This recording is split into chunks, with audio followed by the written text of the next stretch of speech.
नमस्कार दोस्तों। जो लोग बुद्धिमान है वह यह जानते हैं कि शब्द हथियार की तरह होते हैं जिनसे किसी को भी बचाया जा सकता है या किसी को भी मारा जा सकता है। अब आप सोच रहे होंगे कि शब्दों से किसी को मारा कैसे जा सकता है, तो जरा सोचिए, ज्यादातर आत्महत्याओं के पीछे किसका कारण होता है? किसी के पति ने कुछ कहा, किसी के पिता ने कुछ कहा और उन लोगों ने आत्महत्या कर ली। ये आत्महत्या किसके कारण हुई? वो पीड़ित के मन को इतना दुखी कर गए कि उसके मन से वो दुख सहना और ज्यादा बर्दाश्त करना नामुमकिन हो गया और इसी वजह से उन्होंने आत्महत्या कर ली। ऐसे ही आपके शब्द किसी को नया जीवन प्रदान कर सकते हैं। जब कोई आदमी उदास होता है या दुखी होता है तो आपके शब्द उसमें एक नया जोश, एक नया उत्साह भर सकते हैं और एक हारा हुआ आदमी अपने जीवन में एक नई शुरुआत कर सकता है, सिर्फ शब्दों के माध्यम से, हमारी वाणी के माध्यम से। तो अब तक आप ये तो समझ ही गए होंगे कि हमारे शब्द हमारे जीवन को किस तरह निर्धारित करते हैं, शब्दों में कितनी ताकत होती है और किसी से बात करते वक्त हमें कितनी सावधानी से अपने शब्द सुनने चाहिए। आज की जो बौद्ध कहानी मैं आपको सुनाने वाला हूँ उसमें आपको सीधे सीधे तौर पर कुछ ऐसे तरीके पता चलेंगे, कुछ ऐसी परिस्थितियां पता चलेगी जहां पे आपको हमेशा चुप रहना चाहिए। कुछ परिस्थितियों में अगर आप कुछ नहीं बोलेंगे तो वही आपके लिए सबसे ज्यादा बेहतर होगा। इससे पहले कि आप इस कहानी में खो जाए, इस चैनल को सब्सक्राइब जरूर कर लें। तो चलिए कहानी शुरू करते हैं। एक बार की बात है, एक युवा लड़का एक बार एक बौद्ध भिक्षु के पास पहुंचा। वो काफी परेशान लग रहा था और उसने बौद्ध भिक्षु से जाकर पूछा कि हे महात्मा, मैं अपने आप से परेशान हूँ, अपने आप से दुखी हूँ, बाहरी रूप से मुझे कोई दुख नहीं है, मैं धन-धान्य संपन्न हूँ, मुझे कोई शारीरिक रोग भी नहीं है, लेकिन मैं खुद से परेशान रहता हूँ, अपने मन से परेशान रहता हूँ। अक्सर मेरी बातों को मेरा कोई भी दोस्त गंभीरता से नहीं लेता है और ना ही मेरे परिवार के लोग मेरी किसी बात को गंभीरता से लेते हैं। मैं जो कुछ भी सलाह देता हूँ या तो वह उसे मजाक में उड़ा देते हैं या फिर उसे गंभीरता से लेते ही नहीं है। मेरी बातों को कोई गंभीरता से क्यों नहीं लेता है? क्यों मेरी बातों पर कोई अमल नहीं करता? क्यों मेरी बातों में कोई रुचि नहीं दिखाता? क्या कारण है? कृपया मुझे बताने का कष्ट करें और मेरे मन के इस दुख को दूर करें। यह सुनकर बौद्ध भिक्षु ने कहा कि आज सुबह मैं चालित ध्यान करके वापस आ रहा था। रास्ते में कुछ कौवे काव काव कर रहे थे और वहीं पर जब मैं चलता हुआ कुछ दूर आया तो मुझे एक मोर की मधुर आवाज सुनाई दी। ये सुनकर अचानक मेरे मन में ख्याल आया कि कौवे कितना काव काव करते हैं, कितना बोलते रहते हैं, लेकिन कोई भी प्राणी कौवे की आवाज को पसंद नहीं करता।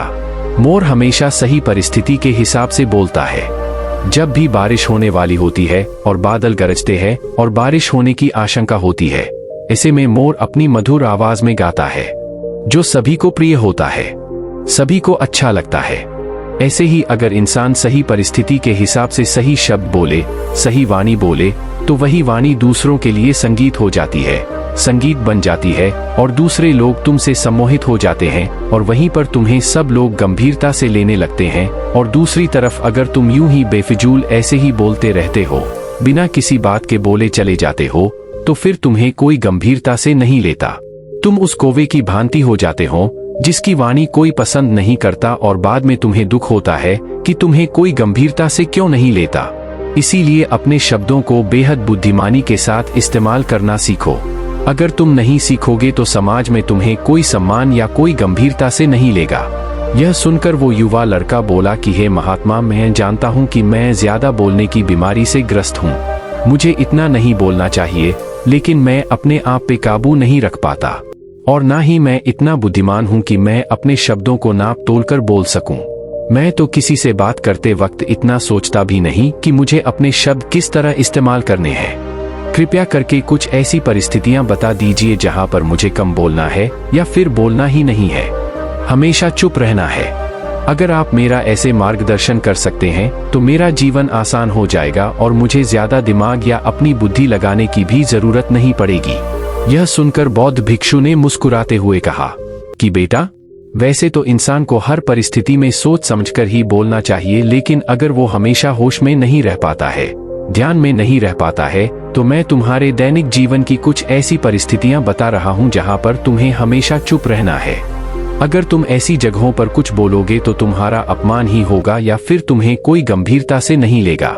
सबसे पहली जगह है, या यूं कहे ऐसी परिस्थिति जहां पर इंसान को हमेशा चुप रहना चाहिए, वो है जब किसी ऐसे विषय के बारे में बातचीत हो रही हो जिसके बारे में आपको कोई जानकारी ही नहीं है।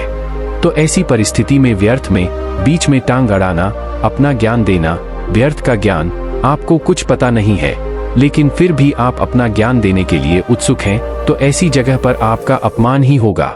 जरा तुम खुद सोचो, जब कोई बीमार आदमी अपनी बीमारी के बारे में चर्चा कर रहा हो और आपको उस बीमारी के बारे में कोई भी ज्ञान नहीं है, लेकिन फिर भी आप व्यर्थ में, बेकार में उसे ऐसी औषधियां बता रहे हैं जिनका उसकी बीमारी से कोई तालमेल ही नहीं है, तो ऐसे में आप अपनी प्रतिष्ठा अपने हाथों से खो रहे होते हैं और आपको पता ही नहीं होता। ऐसी परिस्थिति में आदमी को हमेशा सुनना चाहिए। ध्यान से सुनना भी एक कला होती है। अगर आप सुनने का दिखावा करेंगे तो कहीं ना कहीं सामने वाले आदमी को ये एहसास हो जाता है कि ये मेरी बात पूरे ध्यान से नहीं सुन रहा है। इसीलिए जब आपको किसी विषय के बारे में पूरी तरह से जानकारी ना हो तो वहां पर केवल अपने कान लगाना ही ज्यादा महत्वपूर्ण होता है, ज्यादा जरूरी होता है। आप उस इंसान की बातें ध्यान से सुन सकते हैं और इसी बीच आप दोनों के बीच एक संबंध पैदा होगा और उस संबंध सच्चा होगा, क्योंकि आपने उसके बात को बड़े ही ध्यान से सुना है और इस बात का पता सामने वाले को भी होता है। तो हम बिना कुछ बोले सिर्फ सुनने मात्र से किसी को अपना दोस्त है, अपना मित्र बना सकते हैं। इस बात को हमेशा ध्यान में रखना। दूसरी जगह जहां इंसान को हमेशा चुप रहना चाहिए वो है खाना खाते वक्त। खाना इंसान को हमेशा चुप रहकर खाना चाहिए, मौन रहकर खाना चाहिए। महात्मा बुद्ध और उनके भिक्षु हमेशा चुप रहकर भोजन करते हैं, शांत भाव से भोजन करते हैं, परिपूर्ण होकर भोजन करते हैं, पूरी तरह से करते हैं, एक एक टुकड़े का स्वाद लेकर भोजन करते हैं। और ऐसा भोजन जब आपके शरीर में पहुंचता है तो वो आपके अंग अंग तक ऊर्जा पहुंचाता है। अक्सर हम भोजन करते वक्त कुछ ना कुछ बोलते रहते हैं, कुछ ना कुछ सुनते रहते हैं, लेकिन मौन रहकर पूरा स्वाद लेकर उस भोजन को कभी नहीं करते। हम उस भोजन को करते वक्त आधे अधूरे ही रहते हैं और इसीलिए हमारा शरीर रोगों से ग्रस्त हो जाता है। जरा तुम खुद सोचो, बौद्ध भिक्षु हमेशा भिक्षा लेकर भोजन करता है और भिक्षा भी कितनी बिल्कुल मामूली सी, और वो भी एक वक्त।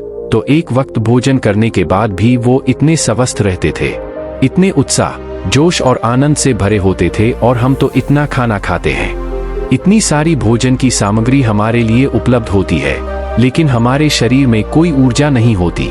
इसका सबसे बड़ा कारण होता है कि हम अपना भोजन होश में नहीं करते हैं, परिपूर्ण होकर नहीं करते हैं, मौन रहकर नहीं करते हैं। इसीलिए अपना भोजन हमेशा मौन रहकर ही करो। तीसरी जगह जहां पर अगर आपने चुप रहना सीख लिया तो इसका मतलब यह है कि आपने अपने ऊपर विजय हासिल कर ली। जी हाँ, गुस्से में शांत रहना या चुप रहना इतना आसान नहीं होता है। अक्सर हम गुस्से से भरकर कुछ ऐसे शब्द या अपशब्द बोल जाते हैं जिसका पछतावा हमें हमेशा रहता है, लेकिन जुबान से निकला हुआ शब्द वापस नहीं हो सकता, उस शब्द को मिटाया भी नहीं जा सकता। अब वो जिंदगी भर हमारे दामन से जुड़ चुका है और वो गुस्से में बोला गया अब शब्द हमारे मन को समय समय पर बेचैन करता रहता है, दुखी करता रहता है।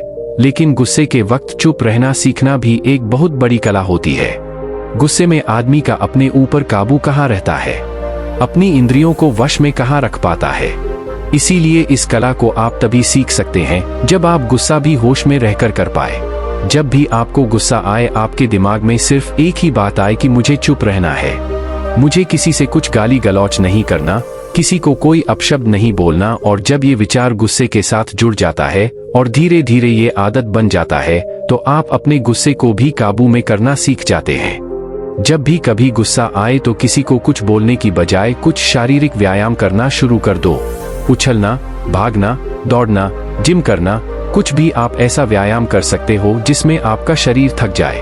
आप पाएंगे कि जब आपका शरीर थक जाता है तो आपका मन भी शांत हो जाता है। आपने उस गुस्से की ऊर्जा को एक सकारात्मक रूप दे दिया और यही बुद्धिमान व्यक्ति की पहचान होती है, जो दूसरों के तानों से भी अपना घर बना लेता है, अपनी कामयाबी के रास्ते निकाल लेता है। वही सच में बुद्धिमान आदमी है जो जहर को भी दवा बनाकर इस्तेमाल करना सीख जाए। वही असली बुद्धिमान होता है। चौथी जगह जहां आप चुप रहेंगे तो आपके लिए वही सबसे ज्यादा बेहतर होगा, वही आपको सम्मान दिलाएगा।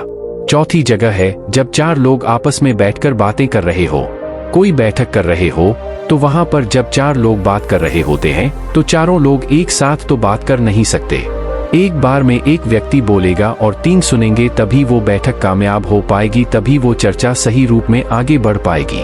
लेकिन अगर कोई आदमी ऐसा बैठा हुआ है जो बीच में ही दूसरे की बात काटकर अपनी बात को ऊपर रखना चाहता है, तो ऐसे में वो चर्चा या वो बैठक आपको कहीं नहीं पहुंचाएगी और चारों लोगों के बीच आप सबसे मूर्ख कहलाओगे। अगर आपको अपनी बात कहनी है तो सामने वाले को अपनी बात पूरा करने दो, उसके बाद अपने विचार रखो। यही एक भद्र पुरुष या फिर कहीं अच्छे आदमी की पहचान होती है। और आखिरी जगह, अगर हमारे माता पिता हमें कुछ कह देते हैं, हमारे बड़े बुजुर्ग हमें किसी बात पर डांट देते हैं या हमें थप्पड़ भी मार देते हैं, तो ऐसी जगहों पे आपका चुप रहना ही उनके प्रति सम्मान दिखाएगा, उनके प्रति आदर का भाव व्यक्त होगा। अगर आप उनके सामने उनका विरोध कर देते हैं, उनका प्रतिरोध कर देते हैं, तो वो गुस्सा तो थोड़ी देर बाद शांत हो जाएगा, लेकिन वो कही गई बात, वो विरोध किया हुआ शब्द या फिर कुछ भी उल्टा सीधा हमेशा आपके मन को सताएगा और आपके माता पिता को हमेशा यही लगेगा कि आज ये हमारी इज्जत नहीं करता, आज ही हमारी बात नहीं मानता क्योंकि ये कमाने लग गया है, ये बड़ा आदमी बन गया है। ऐसी ऐसी बातें उठेंगी, ऐसे ऐसे तंज कसे जाएंगे। इसीलिए ऐसी जगह पे आप मौन रहिए, चुप रहिए, कुछ मत बोलिए, अपने गुस्से को अपने अंदर ही पी लीजिए, कुछ व्यायाम कर लीजिए, भाग लीजिए, दौड़ लीजिए, आपका मन अपने आप शांत हो जाएगा। आखिर में बौद्ध भिक्षु ने अपनी बात को खत्म करते हुए कहा कि कम शब्दों में अपनी भावनाओं को उतारना सीखो। शब्द हथियार की तरह होते हैं। बोलो तो होश में बोलो, ध्यान में बोलो, जीवन शैली ऐसी बना लो कि आप जब भी बोलो पूरे होश में रहकर बोलो, पूरे आनंद के साथ बोलो, पूरे प्रेम के साथ बोलो। ऐसी वाणी बोलो जो दूसरे के दिल को ठंडक पहुंचाती हो, दूसरे के मन को भी शांत कर देती हो, और वो तभी संभव है जब आप प्रतिपल होश में रहकर बोले। इसके बाद वो युवा लड़का बौद्ध भिक्षु के सामने नतमस्तक हो गया और उनको प्रणाम करते हुए अपने घर वापस लौट गया। नमो बुद्धाय।